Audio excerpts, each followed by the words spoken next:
शिव बाबा याद है ना? ओम शांति।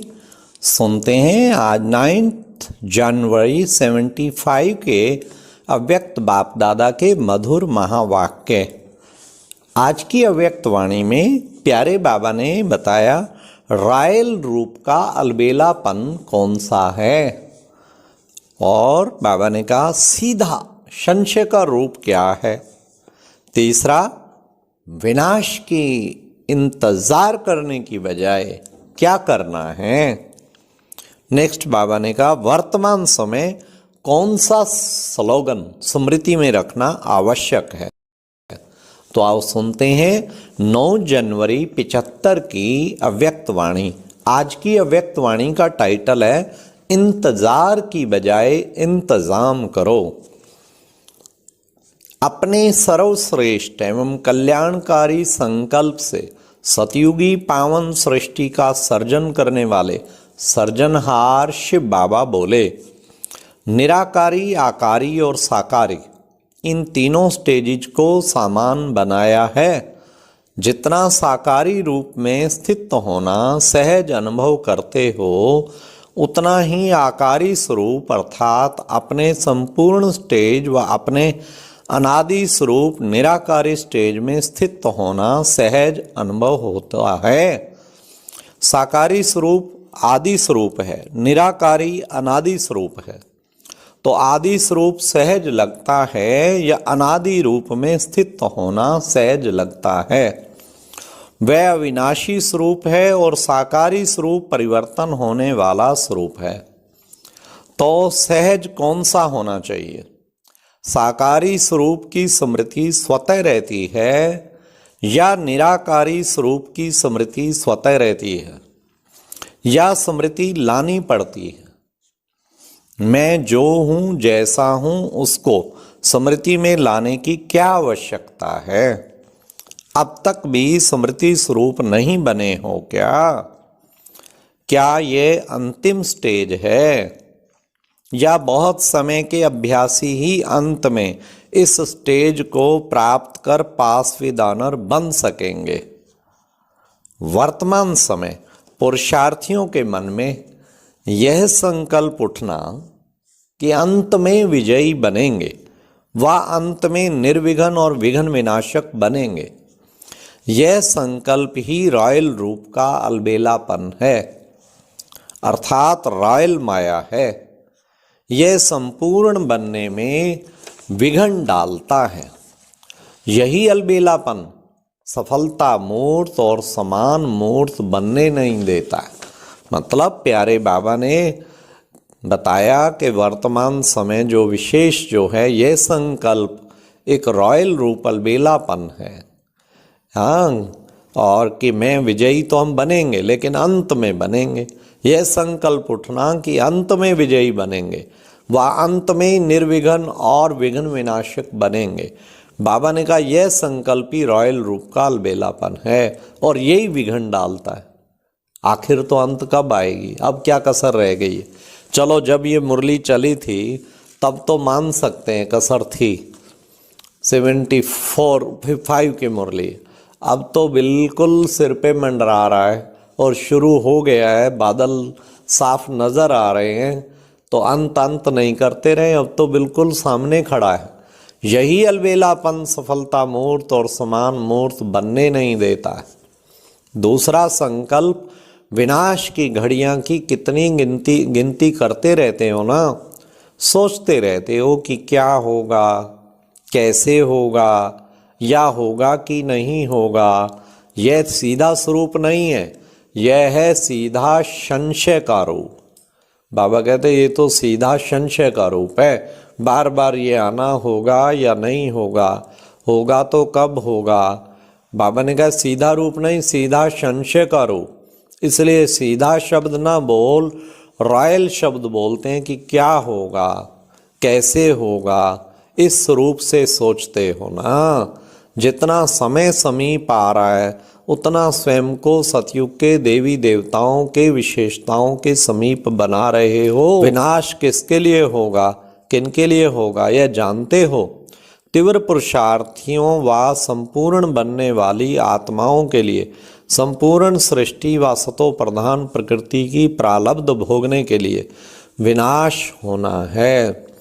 तो विनाश की घड़ियां गिनती करते रहना चाहिए, या स्वयं को संपूर्ण सतो प्रधान बनाने के लिए बाप समान क्वालिफिकेशन को बार बार गिनती करते रहना चाहिए।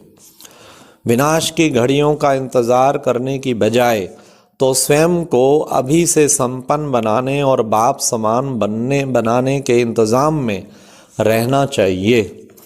परंतु इंतजार में ज़्यादा रहते हैं, प्रारब्ध भोगने वाले ही इस इंतजार में रहते हैं। तो अन्य आत्माएं जो साधारण प्रारब्ध पाने वाली हैं उन तक भी सूक्ष्म संकल्प पहुंचाते हो। रिजल्ट में मेजॉरिटी आत्माएं यही शब्द बोलती हैं कि जब विनाश होगा तब देख लेंगे, जब प्रैक्टिकल प्रभाव देखेंगे तब हम भी पुरुषार्थ कर लेंगे। क्या होगा, कैसे होगा, यह किसको पता। यह वाइब्रेशन निमित्त बनी हुई आत्माओं का औरों के प्रति भी कमजोर बनाने का व भाग्यहीन बनाने का कारण बन जाता है। इस समय आप सबकी जगत माता और जगत पिता की व मास्टर रचयिता की स्टेज है। तो सबको ये टाइटल याद रखना है, मैं जगत माता हूँ, मैं जगत पिता हूँ, मास्टर रचयिता हूँ। नेक्स्ट मुरली जब तक सुने ना, रोज जिस मुरली में जो होमवर्क मिले उसी अनुसार प्रैक्टिस करनी चाहिए। मैं जगत माता हूँ, मैं जगत पिता हूँ, मास्टर रचयिता हूँ। तो रचयिता के हर संकल्प अथवा वृत्ति के वाइब्रेशन रचना में स्वतः ही आ जाते हैं। इसलिए वर्तमान समय जो कर्म हम करेंगे, हमको देख सब करेंगे। सिर्फ यह अटेंशन नहीं रखना है, लेकिन साथ साथ जो मैं संकल्प करूँगा, जैसी मेरी वृत्ति होगी, वैसे वायुमंडल में व अन्य आत्माओं में वाइब्रेशंस फैलेंगे। यह स्लोगन भी स्मृति में रखना आवश्यक है, वरना आप रचयिता की रचना कमजोर अर्थात कम पद पाने वाली बन जाएगी। रचयिता की कमी रचना में भी स्पष्ट दिखाई देगी। इसलिए अपने कमजोर संकल्पों को भी अब समर्थ बनाओ। हाँ, बाबा कहते हैं कमजोर संकल्पों को भी अब समर्थ बनाओ। यह जो कहावत है कि संकल्प से सृष्टि रची, यह इस समय की बात है। यह इसी समय की बात है। तो जैसा संकल्प वैसी अपनी रचना रचने के निमित्त बनेंगे। इसलिए हर एक स्टार में अलग अलग दुनिया का गायन करते हैं। मतलब बड़ा ध्यान रखना है, जो संकल्प मैं कर रहा हूँ, सारी रचना विश्व का मैं मास्टर रचयिता हूँ, सारी रचना में वो आ जाएगा। इसलिए बड़ा टेंशन से, और संकल्प भी बड़ा टेंशन। स्वयं का आधार अनेक आत्माओं के प्रति स्मृति में रखते हुए चलते हो, या यह बाप दादा का काम है, आपका काम है या बाप का काम है। प्रारब्ध पाने वालों को पुरुषार्थ करना है या बाप को करना है। जैसे लेने में कुछ भी कमी नहीं करना चाहते हो, या लेने के समय स्वयं को किसी से भी कम नहीं समझते हो, बल्कि यही सोचते हो कि मेरा भी अधिकार है, वैसे ही हर बात को करने में अपने को अधिकारी समझते हो। या करने के समय तो यह समझते हो कि हम छोटे हैं, यह बड़ों का काम है, और लेने के समय सोचते हो कि हम छोटे भी कम नहीं हैं। अधिकार लेने में सारे नंबर 1, करने में तो बड़ों का काम है। छोटों को भी सब अधिकार होने चाहिए, छोटों को भी बड़ा समझना चाहिए व बनना चाहिए। जो करेंगे वह पाएंगे, या जो सोचेंगे वह पाएंगे। नियम क्या है? सोचना, बोलना और करना, ये तीनों एक समान बनाओ। सोचना और बोलना बहुत ऊंचा, करना कुछ भी नहीं। तो वे सोचते और बोलते ही समय बिता देंगे, और करने से जो पाना है वे पा नहीं सकेंगे, स्वयं को तो श्रेष्ठ प्राप्ति से वंचित करेंगे ही, अपनी रचना को भी वंचित करेंगे। इसलिए कहना कम और करना ज्यादा है। मेहनत करके पाएंगे, यह लक्ष्य सदा याद रखो।